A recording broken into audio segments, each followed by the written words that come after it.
Capítulo 9. Ilustração.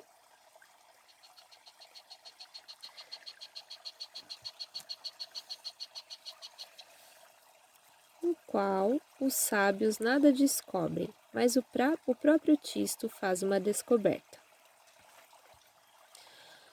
As pessoas grandes têm a mania de querer, a qualquer preço, explicar o inexplicável. Ficam irritadas com tudo que as surpreende, e logo que acontece no mundo algo de novo, obstinam-se em querer provar que essa coisa nova se parece com outra que já conheciam há muito tempo.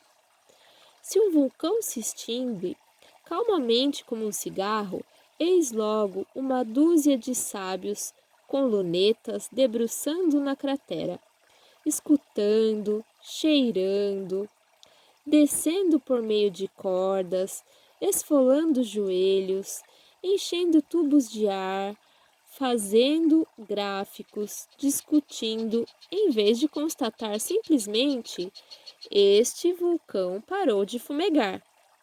Deve estar de nariz entupido. Afinal, será que já chegaram um dia a explicar como é que os vulcões funcionam? O mistério da cadeia de Mirapólvora forneceu às pessoas grandes um bom pretexto para se agitarem. Os jornalistas e fotógrafos foram os primeiros a chegar, pois é esta a sua profissão. Ocuparam imediatamente todos os quartos do hotel dos embaixadores, o único da cidade. Em seguida, acorreram de toda a parte, de trem, de avião, de táxi e até de bicicleta, os sábios que se chamam botânicos e que se dedicam a esquartejar as flores, dar-lhes os nomes mais difíceis e fazê-las secar entre mata-borrões, para ver quanto tempo levam até perder o colorido. É uma profissão que requer muitos estudos.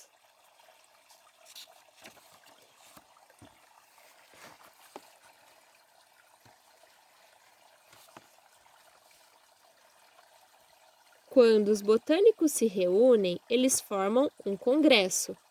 Havia, portanto, em Mirapólvora um congresso de botânicos.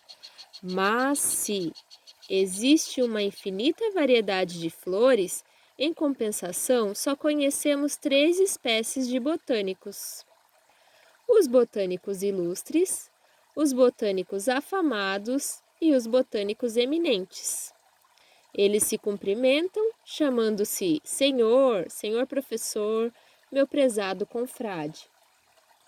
Como o hotel estava repleto de jornalistas que se recusavam a deixá-lo, foi necessário instalar um acampamento na praça principal.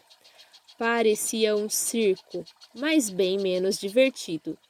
Tisto vivia ansioso.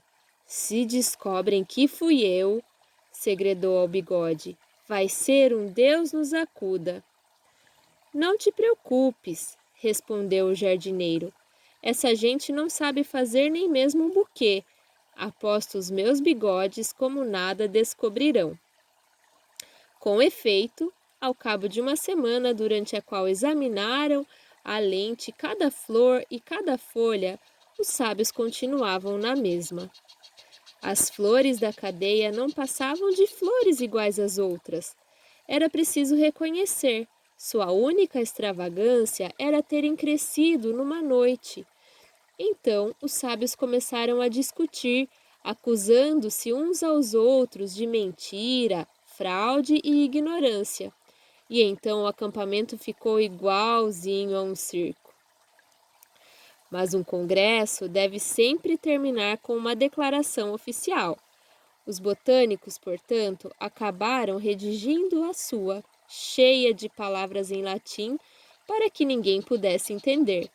Falaram de condições atmosféricas particulares, de passarinhos que teriam deixado cair as sementes e da excepcional fecundidade dos muros da cadeia,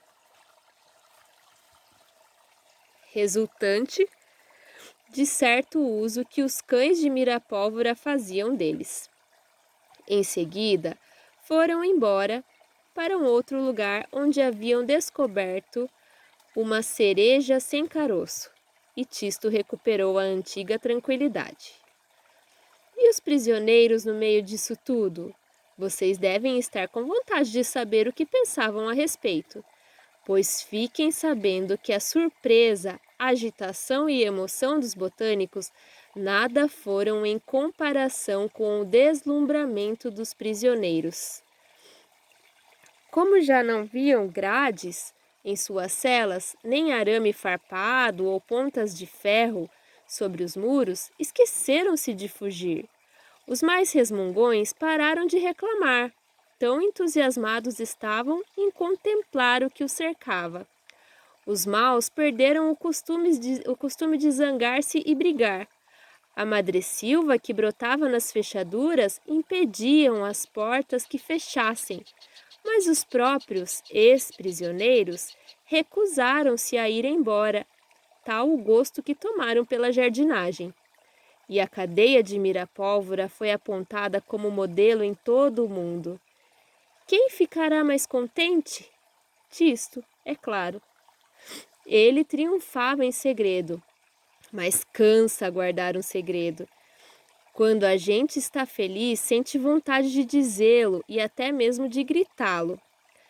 Ora, Bigode nem sempre dispunha de tempo para ouvir as confidências de Tisto. Assim, ele se acostumou, quando sentia o peso do segredo, a ir conversar com o pônei ginástico. As orelhas do ginástico eram forradas de um belo veludo bege, muito macio. Tisto, ao passar, gostava de dizer-lhe algumas palavras. Ginástico, escuta bem o que vou te dizer, e não repete a ninguém, disse Tisto, certa manhã ao encontrar-se com o pônei.